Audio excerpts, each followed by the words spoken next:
और इस वक्त बड़ी खबर मिल रही है बिहार की नई सरकार पर। यह बड़ी खबर सूत्रों के हवाले से 20 या 22 तारीख को शपथ ग्रहण हो सकता है। जेडीयू, बीजेपी, एलजेपीआर, हम और आरएलएम के मंत्री होंगे। नीतीश आवास पर बैठकों का दौर जारी है और नीतीश कुमार ही अगले मुख्यमंत्री होंगे। प्रशांत झा हमारे सहयोगी इस खबर पर जुड़ गए हैं, सीधे उनका रुख करते हैं। प्रशांत, और क्या डिटेल्स हैं आपके पास? देखिए पूजा, 16 तारीख तक जो मॉडल कोड ऑफ कंडक्ट है उसकी अधिसूचना जारी है और 16 को जब मॉडल कोड ऑफ कंडक्ट खत्म हो जाएगा और चुनाव आयोग की रिपोर्ट सबमिट कर दी जाएगी, उसके बाद यहाँ पर 20 तारीख को यानी 20 नवंबर या फिर 22 नवंबर को सरकार गठन की पूरी तैयारी कर ली गई है। और आज नीतीश कुमार के आवास पर जो जेडीयू के 84 जीत कर आए हैं एमएलए, उनकी भी बैठक है और इस बैठक में नीतीश कुमार को जेडीयू की तरफ से उनको दल का नेता चुना जाएगा। इसके साथ ही जो एनडीए की तरफ से जो बैठक होगी, पूरे एनडीए के जो इसमें 5 दल हैं, ये पांचों दल की बैठक 18 या 19 तारीख को ये हो सकती है। प्रशांत, बहुत शुक्रिया आपका इस जानकारी के लिए। दिल्ली ब्लास्ट केस को लेकर उत्तराखंड में चल रहे धर्मांतरण नेटवर्क का कनेक्शन भी सामने आया है। शाहीन के करीबियों की लोकेशन उत्तराखंड ट्रेस हुई है। यूपी एटीएस की एक टीम उत्तराखंड के लिए रवाना हो गई है। जांच एजेंसियों को शक है कि फरीदाबाद टेरर मॉड्यूल के तार उत्तराखंड तक जुड़े हुए हैं।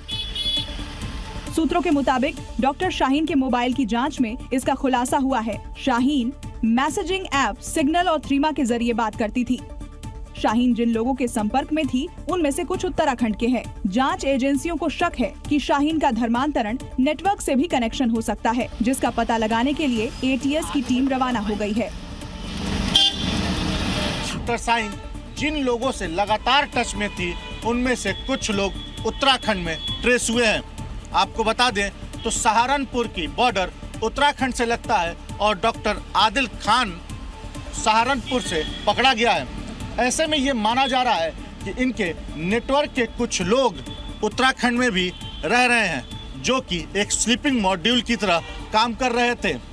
साथ ही आपको बता दें तो यूपी एटीएस की टीम डॉक्टर शाहीन के धर्मांतरण नेटवर्क के कनेक्शन को भी खंगाल रही है। दिल्ली ब्लास्ट के बाद अल फलाह यूनिवर्सिटी सुर्खियों में है। इसके चेयरमैन जावेद सिद्दीकी का जो इतिहास सामने आया है वो काफी दागदार रहा है। ठगी के मामले में जावेद सिद्दीकी जेल भी जा चुका है। दिल्ली ब्लास्ट करने वाले आतंकी उमर और उसके साथियों का अल फलाह यूनिवर्सिटी से कनेक्शन सामने आया है। इसलिए ये यूनिवर्सिटी जांच एजेंसी की रडार पर है, जिस यूनिवर्सिटी में उमर मुजम्मिल जैसे डॉक्टरों ने साजिश की स्क्रिप्ट लिखी। उस अल फलाह यूनिवर्सिटी के चेयरमैन का इतिहास भी काफी दागदार रहा है। यूनिवर्सिटी के चेयरमैन जावेद सिद्दीकी पर 7.5 करोड़ की ठगी का आरोप लगा था। जावेद सिद्दीकी पर आरोप है कि उसने निवेश योजनाओं के नाम पर लोगों का पैसा डकार लिया। इस मामले में जावेद सिद्दीकी 37 महीने जेल में भी रह चुका है। बाद में 2004 में उन्हें जमानत मिली, लेकिन शर्त यह थी कि वे निवेशकों का पैसा वापस लौटाएगा। अल फलाह यूनिवर्सिटी हाल ही में उस वक्त सुर्खियों में आई थी जब दिल्ली धमाकों की जांच में इससे जुड़े कुछ लोगों के नाम सामने आए। पुलिस टीम लगातार विश्वविद्यालय से जुड़े कर्मचारियों और डॉक्टरों से पूछताछ कर रही है। दिल्ली के लाल किला मेट्रो स्टेशन के पास कार में धमाके के बाद यूपी में अलर्ट जारी किया गया है। आगरा में मेट्रो स्टेशन पर एक मॉक ड्रिल हुई। ताजनगरी आगरा में सुरक्षा बलों ने अपनी मुस्तैदी परखने के लिए एक बड़ी मॉक ड्रिल की। इस ड्रिल के दौरान मेट्रो स्टेशन पर संदिग्ध एक आतंकी को सुरक्षा कर्मियों ने धर दबोचा। मॉक ड्रिल के दौरान आतंकी captain Subhash Gupta metro station के भीतर दिखाई दिया।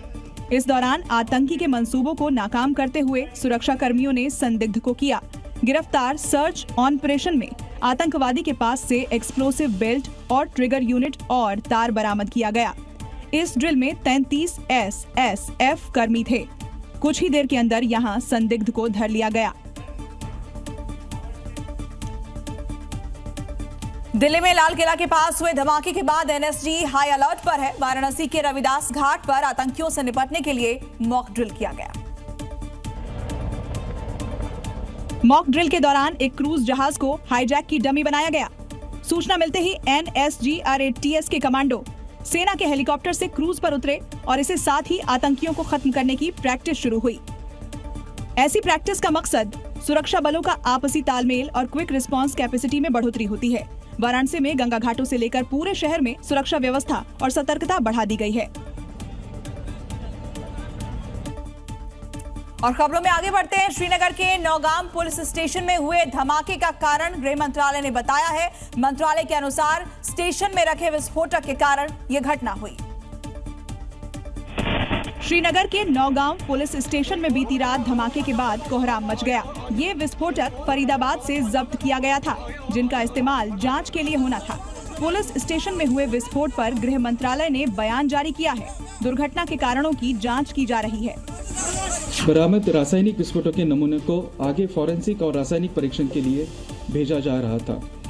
भारी मात्रा में विस्फोटकों की बरामदी के कारण पिछले 2 दिनों में यह प्रक्रिया एसओपी के तहत लगातार जारी थी। जम्मू कश्मीर के नलिन कोहली ने स्पष्ट किया कि घटना में किसी तरह की आतंकी साजिश या बाहरी हस्तक्षेप का कोई एंगल नहीं है। ये एक दुर्भाग्यपूर्ण हादसा है।